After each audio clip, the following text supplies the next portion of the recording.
While in my last video, I covered all of the official Terraria lore, there are still some other pieces of lore that play a major part in the main story, which are either heavily implied in the game, or are a contradiction of what the developers and lore both say. That's why, in today's video, I'll be going over all of the extra parts of Terraria's lore. Firstly, let's cover the extra Terraria lore that is canon, but doesn't play a big part of the story, so I didn't include them in the last video for time's sake. Starting with the bosses, besides the ones that were a part of Cthulhu, a good number of the bosses have their own little tidbit of lore. Not all of the bosses have lore, but the ones that do either have that information on their wiki page or in the bestiary. Starting with King Slime, it's actually a group of slimes who have happened to mix together, and the person inside of it is a person who failed their battle with it. The same goes for Queen Slime as well, but instead of normal slimes, it was Hallow Slimes who mixed together. Next, Plantera is another guardian of the world like the Wall of Flesh, but it is the Flora guardian instead, and is awoken by the fallout of Cthulhu's plants.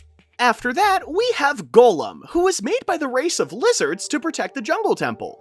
And for the last boss I could find lore on, we have the Empress of Light, who is another guardian set on destroying any impurities in the world, and is summoned after it deems you to be one after hurting a lacewing, which is why she's summoned after that.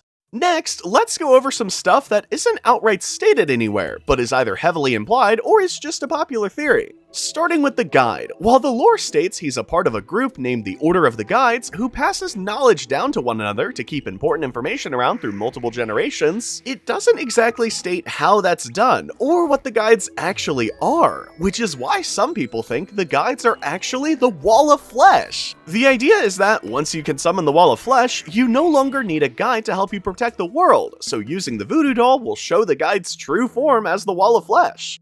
Lastly, let's go over the lore that contradicts itself between messages from developers and the official lore, which I covered in my last video. The biggest contradiction is easily what the lunatic cultists are actually doing. While in the official lore, it states that they are trying to resummon Moonlord, messages made by the creator of Terraria, Red, state that they are actually trying to stop Moonlord from coming to your world, meaning you are the bad guy and actually cause Moonlord to come back. This idea makes sense, as the event does start after defeating the lunatic cultist, but with the in-game bestiary and official lore stating otherwise, I'll leave it up to you to decide. Other than that, another contradiction that's well known is the one that says Moonlord is actually Cthulhu's brother. This is because, over the years, this is what the developers have said online, along with Moonlord's actual name being Steve, but that doesn't seem to be the case. Like I said in my last video, this is a gray area, since the lore doesn't outright talk about Moonlord, but does say the cultists were trying to resummon Cthulhu. So I'll leave it to you again to decide if they actually finished their goal, or summoned his brother by accident. And to end this section off, Red also stated on Discord that the Guide is the brother of the ninja inside of King Slime, which would finally give him a backstory to some degree.